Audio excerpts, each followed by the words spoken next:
कि जिनकी वाणी ना खुलती हो तो घर में जो शंख रखा होता है उस शंख में जल भर कर रखिए और प्रातःकाल उस बच्चे को पिलाइए, तब भी उस बच्चे की वाणी प्रस्फुटित होती है। और यहाँ पर सोने चांदी के बारे में पुनः वर्णन आया है कि जिन माताओं के संतान नहीं होती है, सोने और चांदी का दान करने से बांझ स्त्रियों की भी संतान होती है, शंकर भगवान के अभिषेक से, पूजन से और सोने चांदी के दान से। हर हर महादेव।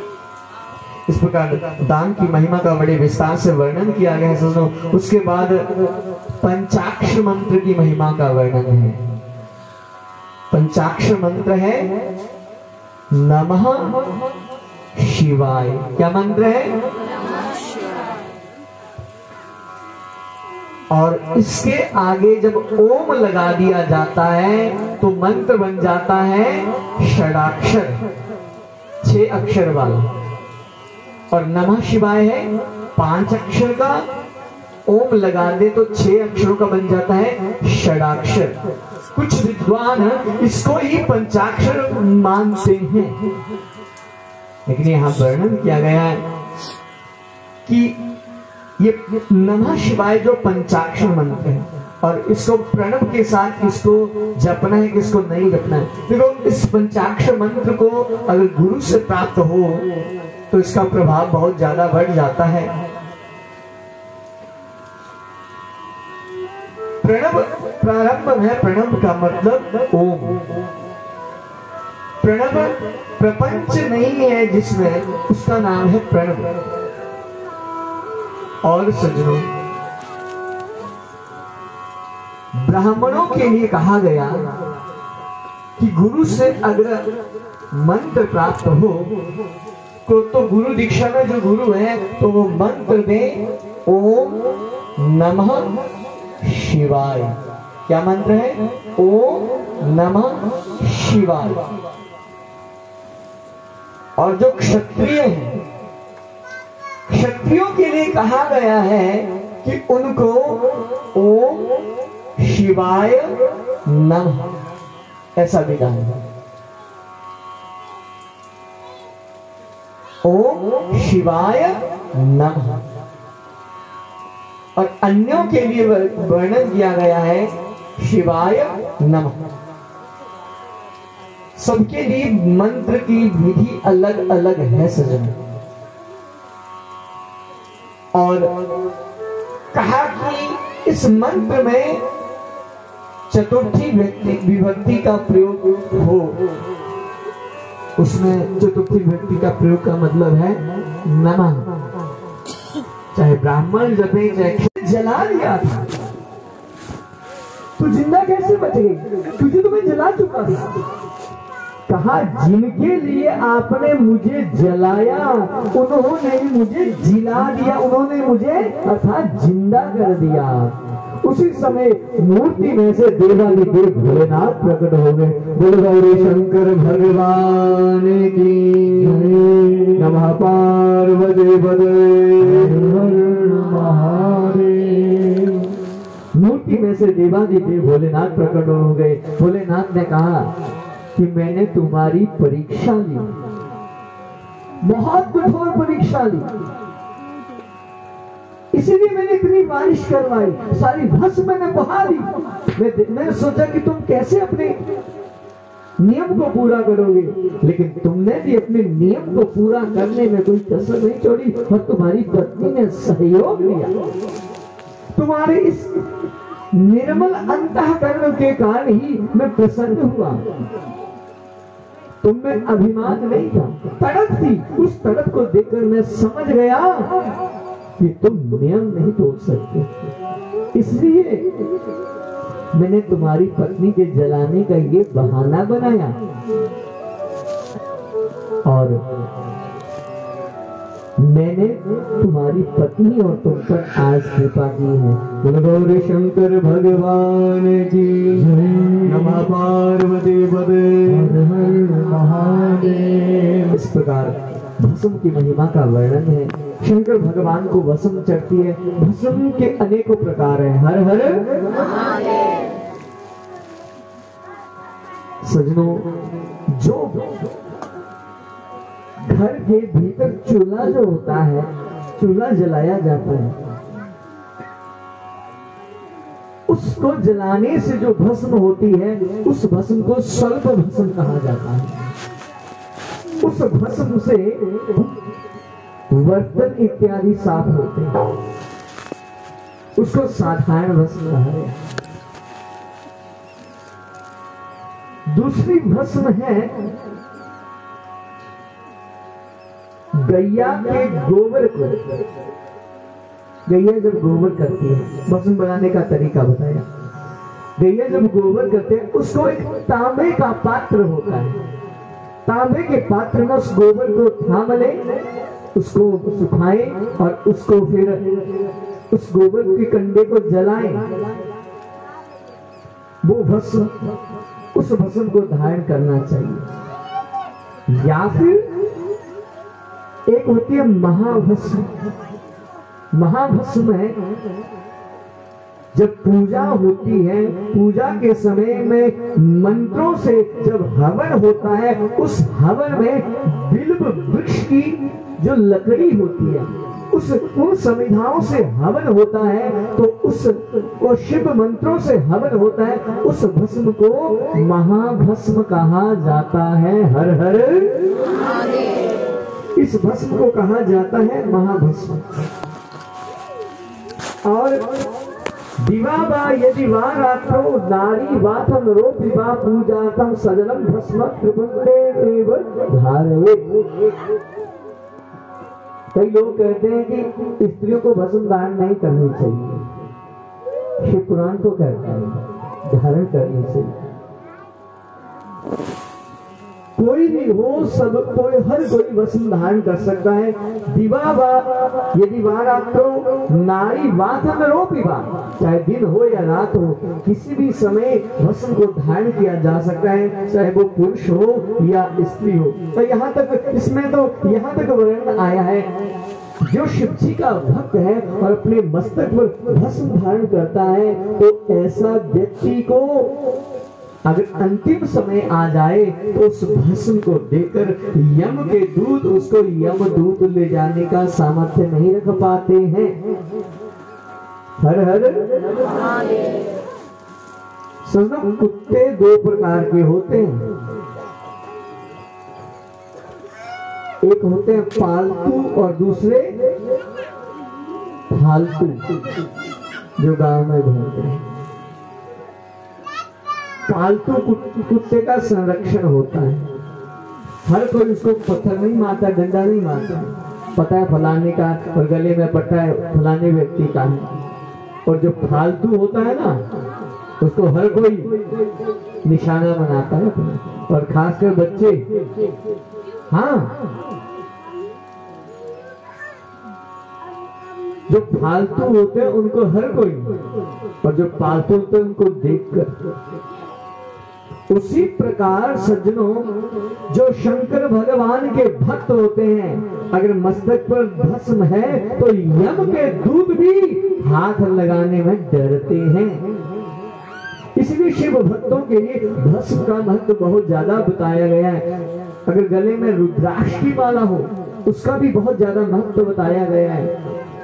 जिस भक्त के गले मरते समय में रुद्राक्ष की माला हो, यम के दूत स्पर्श नहीं कर सकते हैं। कृष्ण भक्तों के गले में तुलसी की माला हो, तो तब भी यम के दूत स्पर्श नहीं कर सकते हैं। और जिसने ना कभी तुलसी पहनी, ना कभी रुद्राक्ष पहना, ना कभी भस्म धारण की, ना कभी तिलक लगाया, ना कभी भगवान का नाम लिया, तो यमराज तो एकदम से बड़े ठाक से आते हैं यमराज के दूत। इसलिए प्रत्येक व्यक्ति को भस्म धारण करनी चाहिए।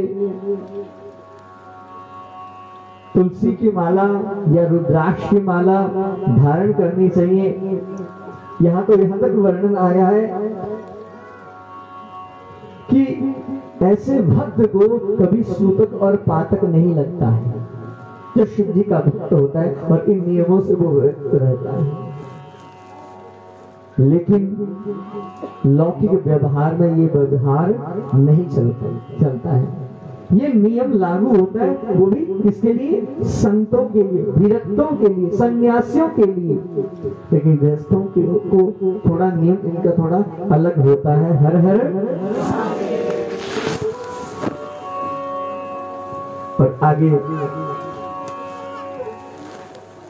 भस्म की महिमा का वर्णन किया गया है कि भस्म को नित्य लगाना चाहिए और भस्म को लगाते समय 3 अंगुलियों से भस्म को का त्रिपुंड लगाया जाता है, 3 अंगुलियों से। और तीनों अंगुलियों में तीनों देवताओं का वास माना गया है। और ब्रह्मा, विष्णु और रुद्र, ये जो 3 रेखाएं होती हैं, इनमें ब्रह्मा, विष्णु और रुद्र का वास माना गया है। इस प्रकार भस्म की महिमा का वर्णन है। और कहा जिस गांव के लोग भस्म न धारण करते हो या तिलक न धारण करते हो, ऐसे गांव में वास नहीं करना चाहिए, ऐसे व्यक्तियों के दर्शन नहीं करने चाहिए। हर हर। भस्म की महिमा का बहुत विस्तार से वर्णन किया गया है। आगे वर्णन आएगा किन किन स्थानों पर भस्म लगाई जाती है। मस्तक पर भस्म लगाई जाते हैं, कवच के रूप में, बाजूबंद के रूप में, कलाइयों के नीचे, पूरे शरीर पर। आगे वर्णन है किन किन स्थानों पर भस्म लगानी चाहिए, लेकिन ज्यादा ना हो सके तो मस्तक पर भस्म जरूर धारण करें। हर हर। उसके बाद बिल्व महात्म की महिमा का वर्णन है। बोलो गौरी शंकर भगवान की जय। ये 2 मिनट के लिए भोलेनाथ का स्मरण करते हैं कीर्तन के माध्यम से। नमः शिवाय, ओम नमः शिवाय, हर हर भोले नमः शिवाय, नमः शिवाय, ओम नमः शिवाय, हर हर भोले नमः शिवाय, नमः शिवाय, ओम नमः शिवाय, हर हर भोले नमः शिवाय,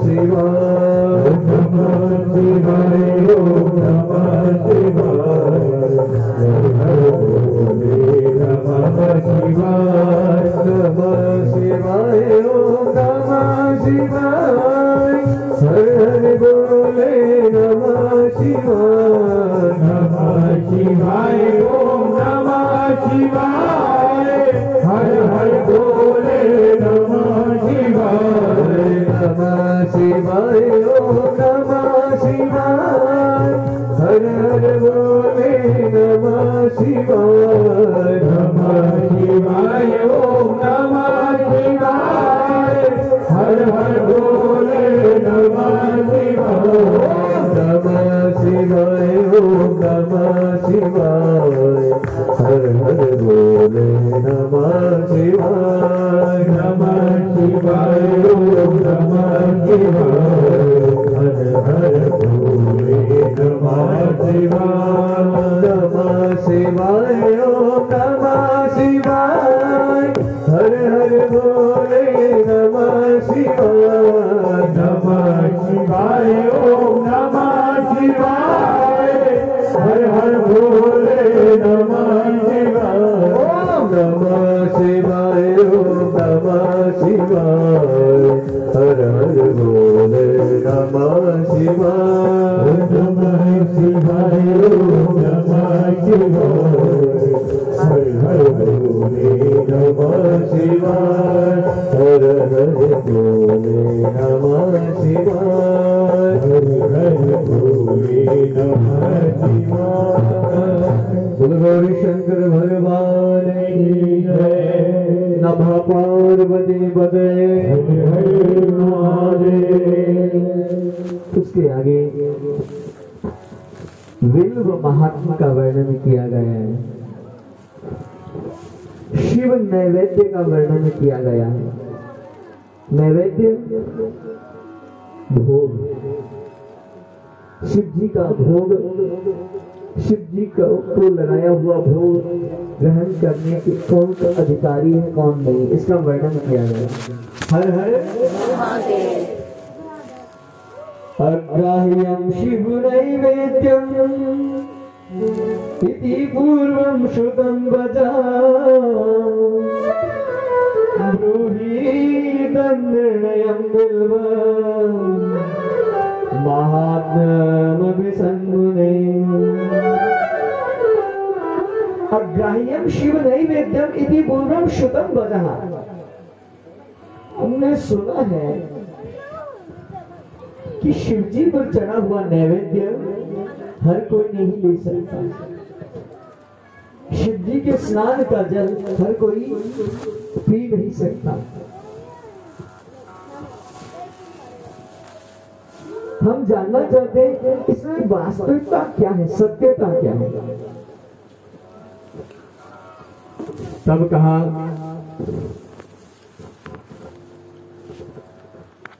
कि शिव जी पे चढ़ा हुआ नैवेद्य कल्याण करता है। दृष्ट्वा भी शिव नैवेद्यम यान्ति पापानि दूरता भुक्ते तो शिव नैवेद्ये पुण्यायं यान्ति कोटिशः। दृष्ट्वा भी शिव नैवेद्यम यान्ति पापानि दूरता। शिव जी पर चढ़ा हुआ नैवेद्य जो होता है, भोग जो होता है, प्रसाद जो होता है, उसको देखने से पाप नष्ट हो जाते हैं। जिस प्रकार बिल्ली के देखने से चूहे भाग जाते हैं, उसी प्रकार शिव पर चढ़े हुए नैवेद्य को देखने से पाप दूर हो जाते हैं, देखने मात्र से। और कहा भुक्ते तो शिव नैवेद्य पुण्यान यान्ति कोटिशा। और जो कोई शिव जी पर चढ़ा हुआ प्रसाद जो है उसको खा लेता है, उसके तो करोड़ों करोड़ों पाप समाप्त हो जाते हैं। हर हर उसके पाप समाप्त हो जाते हैं। हर हर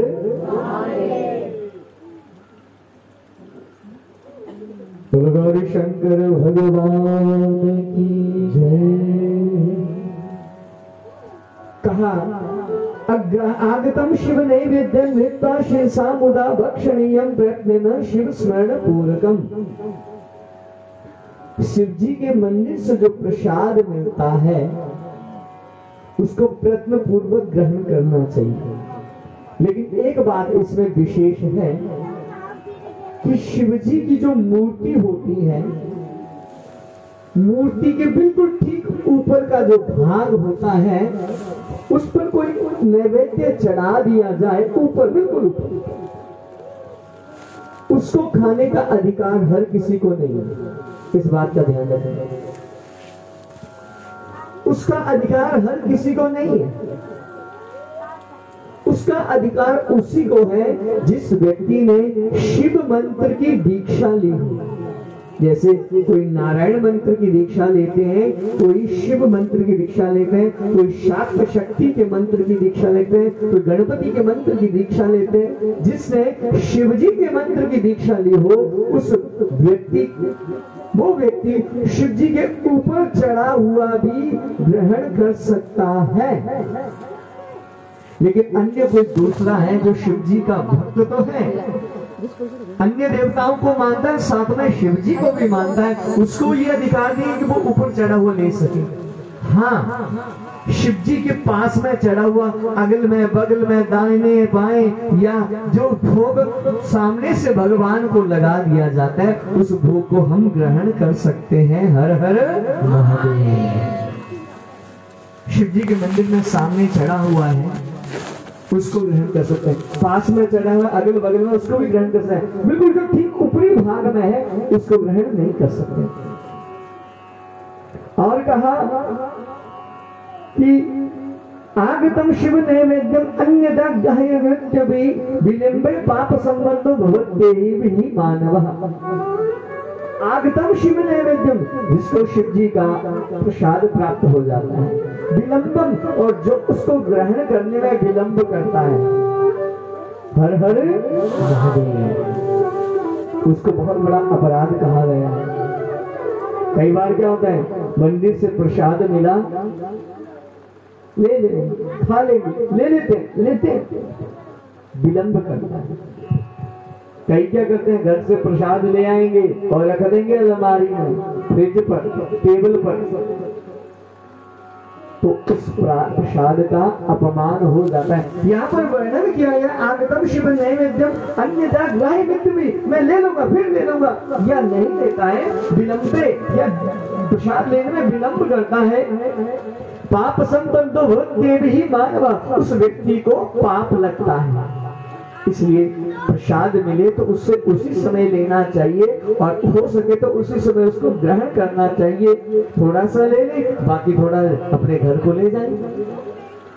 कई लोग घर को तो ले जाते हैं लेकिन कईयों का रखा हुआ प्रसाद खराब हो जाता है, बहुत बड़ा अपराध बनता है। यहाँ पर शिव महापुराण में वर्णन किया गया है। कहा शिव दीक्षा भक्तों महाप्रसाद संज्ञ, शिव जी के जो भक्त हैं उनको हर तरफ चढ़ा हुआ प्रसाद और ऊपर चढ़ा हुआ प्रसाद भी महाप्रसाद संज्ञक है, उसको ग्रहण कर सकते हैं। सर्वेशाम लिंगा नाम नैवेद्यम, सभी शिवलिंगों पर चढ़ा हुआ प्रसाद ग्रहण कर सकते हैं। और अन्य दीक्षाया, जिन्होंने शिव मंत्र की दीक्षा नहीं ली है उनके लिए बहुत सुंदर विधि का वर्णन किया गया है।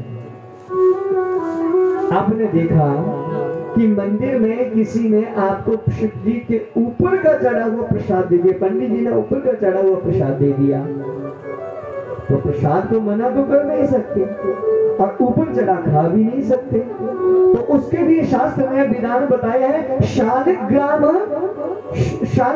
भवे लिंगे रसलिंगे तथा निजा पाषाणे रजते स्वर्णे सुरसिद्धि सिद्धत प्रतिष्ठिते।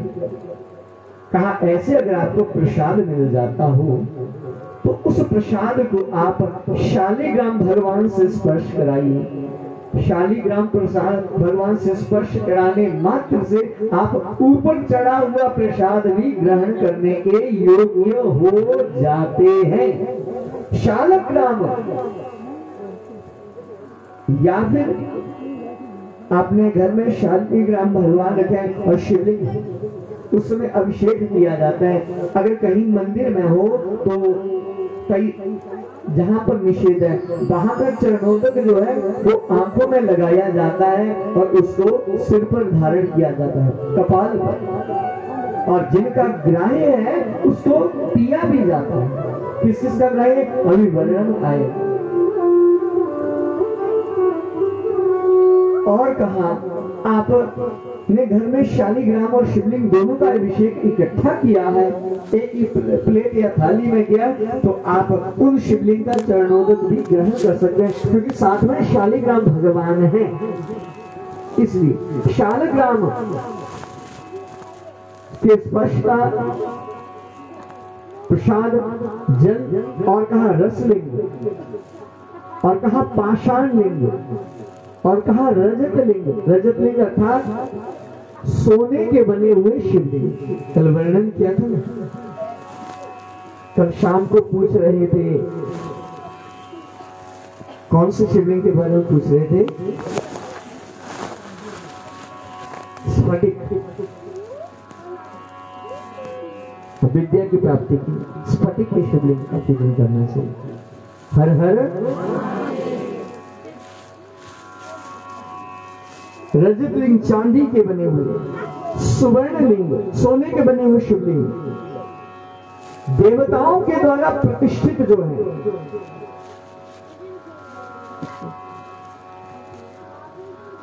और कहा ज्योतिर्लिंग, जो जिनकी प्रतिष्ठा जो है वो देवताओं के द्वारा है या स्वयंभू है या फिर द्वादश ज्योतिर्लिंग है, उन स्थानों उन शिवलिंगों के ऊपर का भी हम ग्रहण कर सकते हैं। लेकिन जो पिंडियां हमारे द्वारा बनाई हुई हैं, जिनकी जो मंदिर हमने बनाए हैं, हमने जिनकी स्थापना की है, तो उनके ऊपर का चढ़ा हुआ प्रसाद, बिल्कुल पिंडी के ऊपर का चढ़ा हुआ प्रसाद हमारे लिए ग्रहण के योग्य नहीं है। लेकिन द्वादश ज्योतिर्लिंग है या जो सोने की शिवलिंग है या चांदी का शिवलिंग है, उनका प्रसाद ग्रहण करने का अधिकार हमारा है। बोलो हर हर महादेव।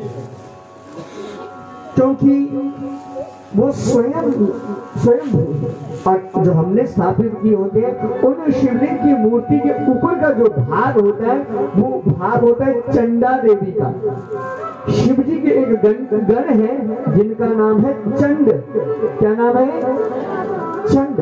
और वो अधिकार चंड का होता है, या फिर जो आते हैं हमारे यहाँ जंगम बाबा, जंगम, वह भी, उनको भी अधिकार प्राप्त है। और जिन हम आप में से किसी ने शिव मंत्र की दीक्षा ली हो तो वो भी उस प्रसाद को ग्रहण कर सकता है। हर हर महादेव। और यहाँ पर आगे श्लोक में स्पष्ट भी कह दिया कि शालग्राम शिला संगा सर्वम याति पवित्रताम। शालिग्राम शिला के स्पर्श से शिव जी का नैवेद्य जो है वो पवित्र हो जाता है। मन में विचार मत लाना कि ये शिव जी पर चढ़ा है तो हम नहीं ग्रहण कर सकते। शालिग्राम शिला संगा सर्वम याति पवित्रताम, सब पवित्र हो जाता है। इस प्रकार वर्णन किया गया है कौन सा नैवेद्य ग्रहण करना चाहिए, कौन सा नहीं। और जहां पर ग्रहण ना हो उसको सिर पर धारण कीजिए, चरणों तक। तो हर हर। इसके 50वें बिल्व महात्मा की महिमा का वर्णन किया गया है। बिल्व महात्मा शृणुद्धं बिल्व माहात्म्यं सावधान दयादरा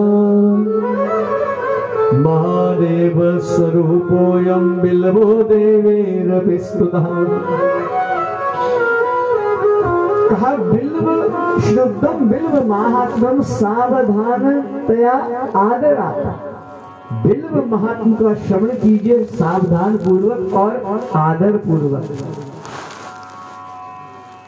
महादेवस्य रूपोऽयं बिल्वो देवैरपि स्तुतः। महादेव स्वरूप, ये बिल्व का जो वृक्ष है ये साक्षात देवादिदेव भोलेनाथ का स्वरूप है। इस बात का ध्यान रखना। सुनो, बहुत महिमा कही है बिल्व वृक्ष की। हर हर।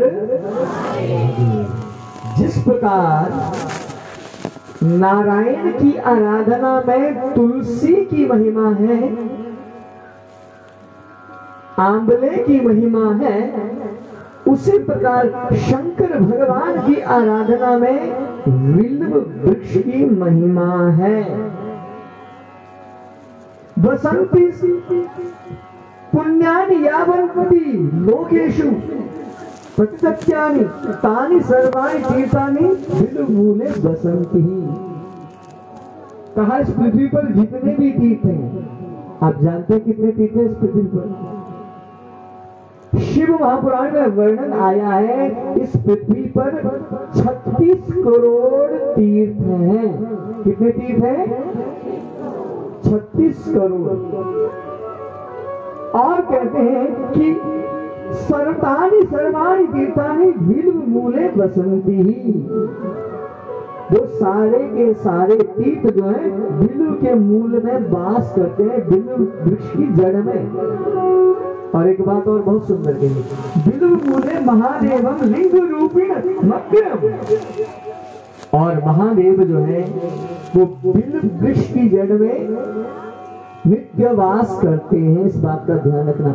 आपको आपके पास कहीं शिव जी का मंदिर ना हो और आपको जल चढ़ाना है तो आप वो जल जो है वो बिल्व वृक्ष की जड़ में चढ़ा दीजिए, वही पुण्य प्राप्त होगा। 1% भी कम नहीं होगा।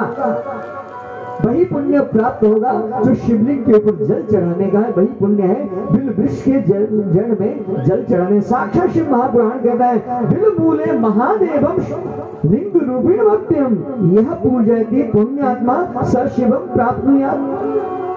जो पूजन करता है बिल्व वृक्ष का, कहते हैं उसको शिव पूजन के पुण्य का प्राप्त होता है।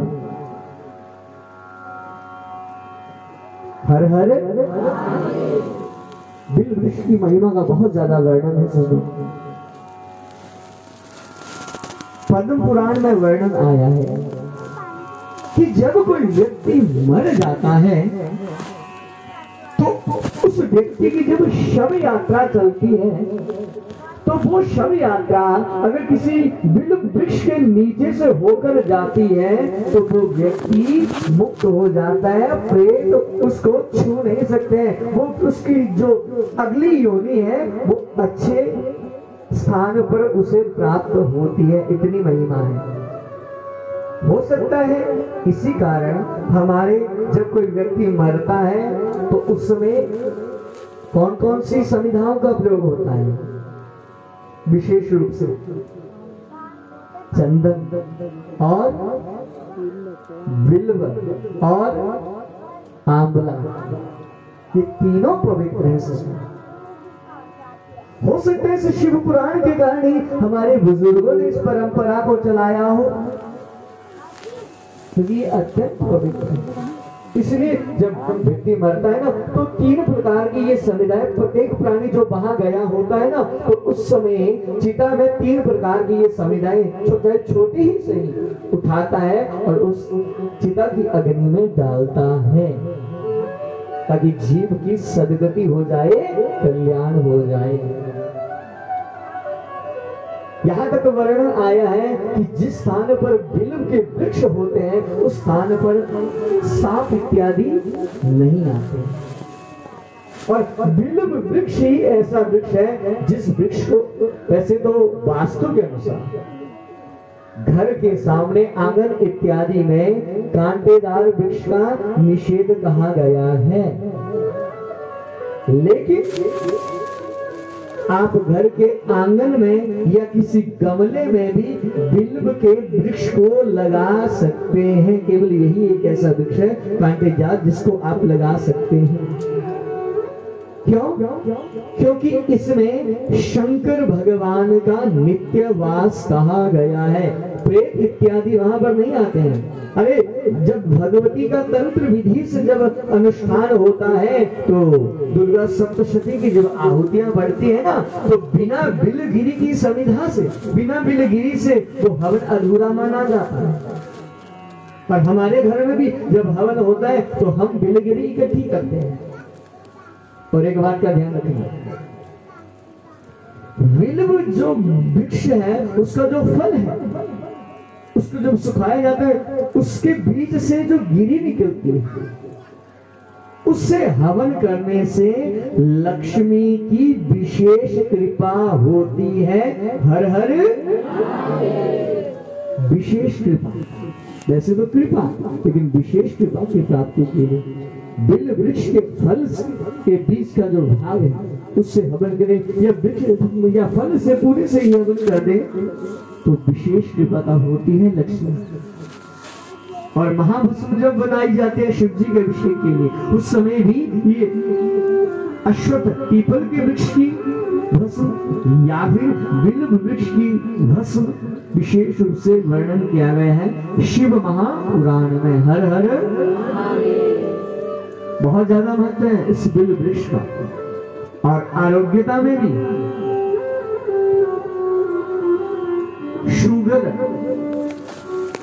शुगर वालों के लिए ये बिल्व वृक्ष का पत्ता बहुत ही लाभदायक, बहुत ही लाभदायक।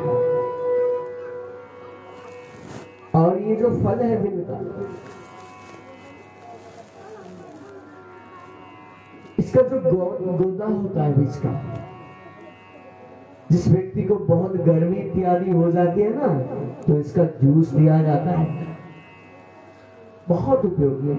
जिसको लू लग जाती है उस व्यक्ति को दिया जाता है।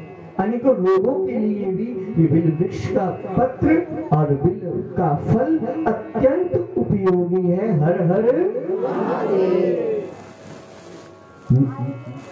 नित्य बिल्व वृक्ष के नीचे शंकर भगवान का वास होता है, इस बात का ध्यान रखें। तभी तो आपने शिवरात्रि की कथा सुनी होगी, व्याध चढ़ा था ना शिकार के लिए आधी रात को पेड़ पर, चारों प्रहर क्या हुआ, पेड़ पर चढ़ा तो पत्ते गिर गए। गिरे किस कारण? उसके चढ़ने के कारण। तो गिरे कहां पर? बिल्व वृक्ष की जड़ पर। कमंडल में जो जल था वो भी थोड़ा गिर गया। इसी कारण चारों प्रहरों की पूजा हो गई। शंकर भगवान वहां कहां बैठे थे? नहीं बैठे।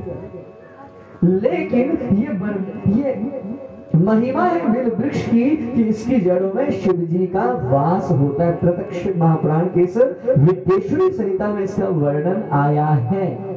इसलिए भगवान भोलेनाथ ने उस व्याधि पर कृपा की। हर हर यहां तो बहुत विस्तार से वर्णन किया गया है।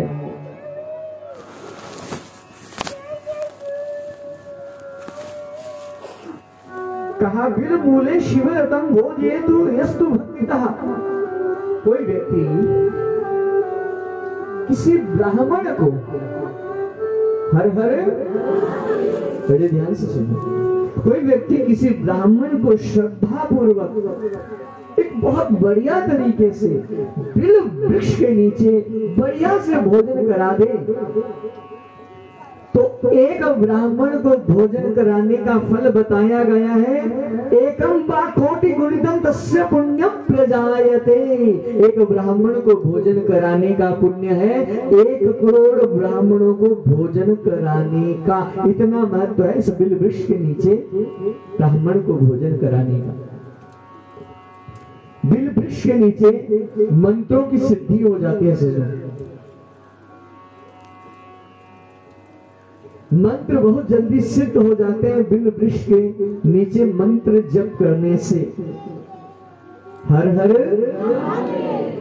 आपका ध्यान उधर ना ही जाए तो बढ़िया है, क्योंकि फिर हमारा भी जाता है, और हमारा जाता तो हमको भूल जाते हैं। इसलिए आपके हाथ में है, सुनना है या हर हर। एक ब्राह्मण को विधि पूर्वक श्रद्धा पूर्वक कराया हुआ भोजन करोड़ों ब्राह्मणों के पुण्यों के समान है। यहाँ वर्णन आया है, कोटि गुणितम तस्य पुण्यम प्रदायते। किसी व्यक्ति को बहुत बड़ा अरिष्ट है, बहुत बड़ा अरिष्ट है, तो एक बहुत सुंदर उपाय है। पांव के नख से लेकर चोटी तक इतना लंबा कलावा,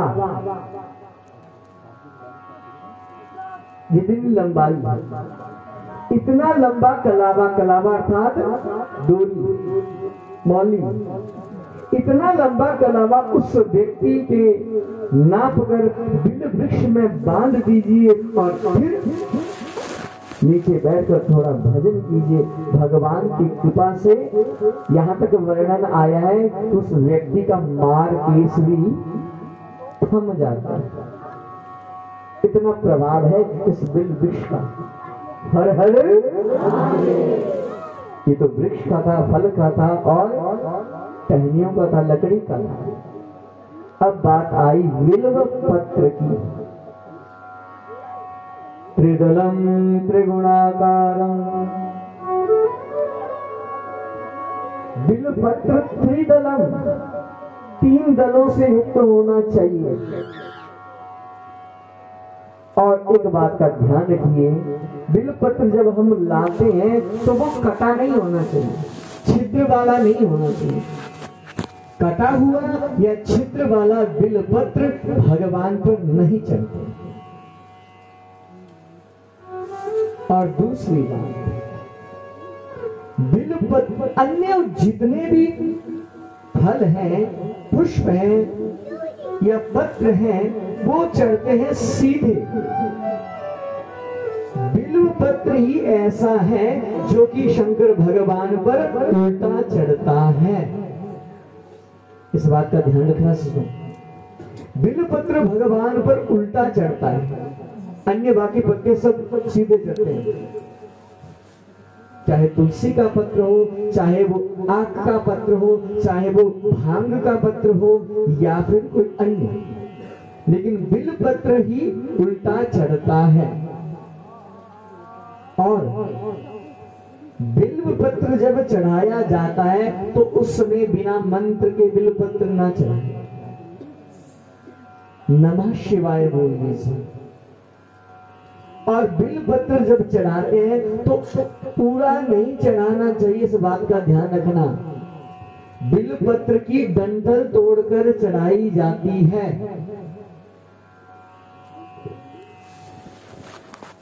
जैसे ये बिल पत्र है तो इसकी जो डंठल है इसको तोड़ा जाता है।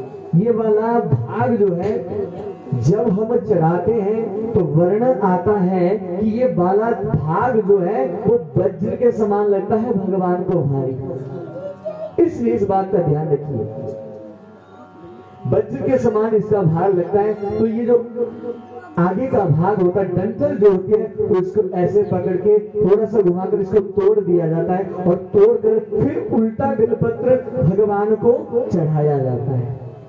और उसमें भी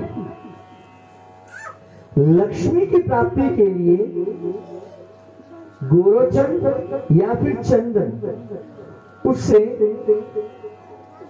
बिलपत्र के तीनों पत्तों पर लक्ष्मी की प्राप्ति के लिए श्री लिख दी जाए।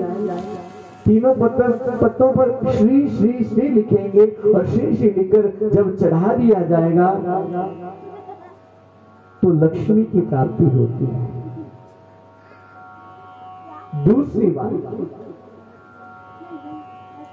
भक्ति की प्राप्ति के लिए हमारी देवाधिदेव भोलेनाथ के चरणों में दिन प्रतिदिन भक्ति बढ़े।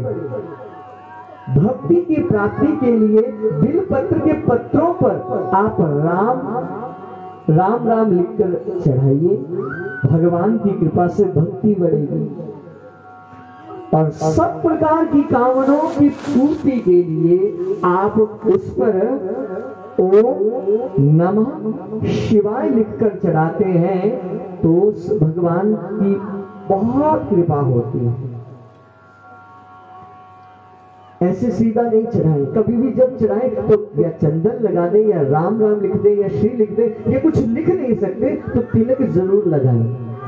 और जो लिखा हुआ भाग है वो भगवान को स्पर्श करना चाहिए।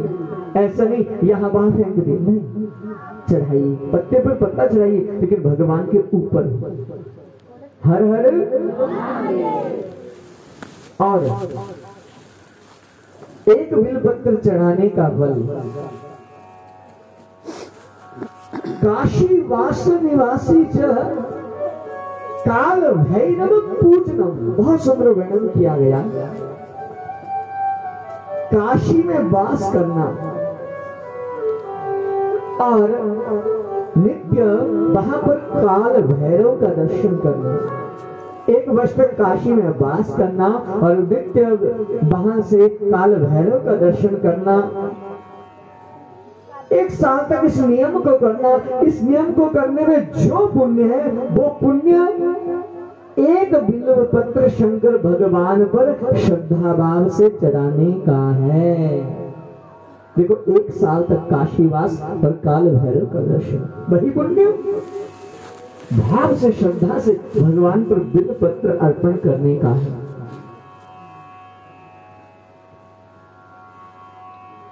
और कहा कोटि कन्या महादानम बिल्व पत्रम शिवार्पणम। एक नहीं, करोड़ों करोड़ों कन्याओं के दानों का जो पुण्य प्राप्त होता है वो पुण्य श्रद्धा से देवाधिदेव भोलेनाथ पर एक बिल्व पत्र चढ़ाने से प्राप्त होता है। कन्याओं के दान का पुण्य वर्णन तो अन्य पुराणों में वर्णन यहां तक आया है कि एक ब्राह्मण को शालिग्राम की शिला का दान करने का जो पुण्य होता है वो पुण्य एक श्रद्धा से भगवान को बिल्व पत्र चढ़ाने का होता है। सावधान, कहीं ऐसा मत अभिमानी बन जाना कि हमने तो 2 पत्ते चढ़ा दिए, 2 करोड़ कन्याओं का दान कर लिया। अभिमान मत करना कभी। और पुण्य भी बहुत करोड़ों में होते तो पाप भी हमारे दिन भर करोड़ों में होते हैं, दिन भर करोड़ों की संख्या में। ऐसा मत मान लें कि हम नहीं करते हैं। हमारे द्वारा तो अनेकों अपराध बनते हैं। हमारे द्वारा तो सूर्य का अपराध है, चंद्रमा का अपराध है, इस जल का अपराध है, वायु का अपराध है, वरुण का अपराध है। क्या इनके बदले में हम कुछ करते हैं? देवताओं के निमित्त, ऋषियों के निमित्त नहीं कर पाते, इसलिए वो अपराध तो हमारे लिए अगण्य है। उनकी तो हम गणना करते नहीं है। सूर्य के प्रति हमारा क्या कर्तव्य है, पृथ्वी के प्रति हमारा क्या कर्तव्य, हम नहीं पूरा कर पाते और ना ही पूरा कर सकते हैं। इसलिए इन सत्कर्मों को करते करते तब जीवन में पुण्य बढ़ते हैं और पाप कटते हैं। हर हर बिल्व का बहुत ज्यादा महत्व है। शिवार्पण, शिव जी को अर्पण करना चाहिए। और लक्ष्मी की बहुत बड़ी कृपा होती है शंकर भगवान पर बिल्वपत्र चढ़ाने से। और कुछ निषेध भी है, नित्य बिल्वपत्र नहीं तोड़ी जाती। रिक्ता तिथियों में, रिक्ता तिथियां 4, 9 और 14, चतुर्थी तिथि, नौमी तिथि और चतुर्दशी तिथि, इन तिथियों में बिल्वपत्र नहीं तोड़ा जाता। और संक्रांति के दिन भी बिल्वपत्र नहीं तोड़ा जाता। और सोमवार के दिन भी बिल्वपत्र नहीं तोड़ा जाता। विशेष रूप से, मुख्य रूप से ये कुछ दिन है निषेध। लेकिन शिव जी की पूजा बिना बिल्वपत्र के पूरी नहीं होती है। तो शिव पूजन में ऐसा विधान है, या पहले तोड़ कर रख ले। जैसे हम कोई कार्य करना हो ना, घर में कुछ बनाना हो तो पहले ले आते हैं। दाल खत्म होने वाली है तो पहले ले आते हैं, तो पहले ले आइए। या फिर एक छूट भी दी गई है, क्या कि आप पुराना बिल्वपत्र जो चढ़ा हुआ है, बासा बिल्वपत्र जो चढ़ा हुआ है, आप उसको ही धोकर चढ़ा सकते हैं। हर हर ऐसा भी विधान है। ये विधान केवल शिव पूजन और शालिग्राम के लिए। और शालिग्राम पर भी बिल्वपत्र चढ़ता है, शिवलिंग के ऊपर भी बिल्वपत्र चढ़ता है, भगवती को भी बिल्वपत्र चढ़ता है। हर हर बिल्वपत्र की बहुत ज्यादा महिमा है। वर्णन किया गया कि बिल्व मूले क्षीर युक्तम अन्नम आज्येन संयुतम यो ददाति चित भक्ताय निसद्रो न जायते। बहुत सुंदर बात कह दी। बिल्व मूल के पास, बिल्व वृक्ष के नीचे जो व्यक्ति क्षीर युक्तम, जो खीर को, बहुत बढ़िया से खीर को किसी ब्राह्मण को या किसी भी व्यक्ति को खीर के बिल्व वृक्ष के नीचे भंडारा करता है, न सदरिद्रो जायते, ऐसा व्यक्ति कभी भी दरिद्री नहीं हो सकता। उसके जीवन में अगर दरिद्रता भी है, वो दरिद्रता दूर हो जाएगी। इस प्रकार बहुत विस्तार से सुनो, बिल्व महात्मा का वर्णन किया गया है। कहा शंकर भगवान को सबसे प्रिय है बिल्वपत्र। और सुनो, नारायण भगवान को सबसे प्यारा है तुलसी पत्र। गणेश भगवान को सबसे प्यारी है दुर्वा। और भगवती दुर्गा जी को सबसे प्यारी क्या है? ज्योति। भगवती को, दुर्गा को ज्योति बहुत प्रिय है। इसलिए प्रत्येक व्यक्ति अपने घर में ऐसे भले ज्योति जलाए या ना जलाए, लेकिन नवरात्रों में ज्योति जरूर जलाते हैं। भगवती के नवरात्रों में दो चीजें बहुत विशेष हैं। एक है ज्योति और दूसरा है खेती। हर व्यक्ति अपने घर में खेती का वपन करता है और दीप जलाते हैं। कई तो अखंड दीप भी जलाते हैं। शंकर भगवान को बिल्व पत्र बहुत प्रिय है। और शंकर भगवान को दूसरी बात क्या है प्रिय? जल की धारा। नारायण भगवान को बिल्व, नारायण भगवान को तुलसी अत्यंत प्रिय है। और दूसरा क्या है? श्रृंगार। सूर्य भगवान को नमस्कार अत्यंत प्रिय है। हर हर द्वादश सूर्य नमस्कार भी कोई करता है नहीं। हाँ, बहुत प्रिय सूर्य भगवान को नमस्कार, और उसमें द्वादश नमस्कार हो जाए सूर्य भगवान के तो शरीर में कोई भी रोग नहीं होता है, इस बात का ध्यान रखना। लेकिन ये योग की प्रक्रिया है, कोई ज्यादा कठिन नहीं है। हर हर इस प्रकार वर्णन किया गया बिल का। सूची शौनकादि ऋषियों को कहते हैं कि अनेकों जन्मों तक अगर बिल्व पत्र की महिमा का वर्णन किया जाए फिर भी हम इस बिल्व के महात्म की महिमा का वर्णन नहीं कर सकते, इतनी ज्यादा इसकी महिमा है। और बहुत सुंदर एक बात कही, शिव नाम विभूतिश्च तथा रुद्राक्ष एव च एतद्वयं महापुण्यं त्रिवेणी सदृशं स्मृतम्। त्रिवेणी का वर्णन किया, एक व्यक्ति के भीतर त्रिवेणी।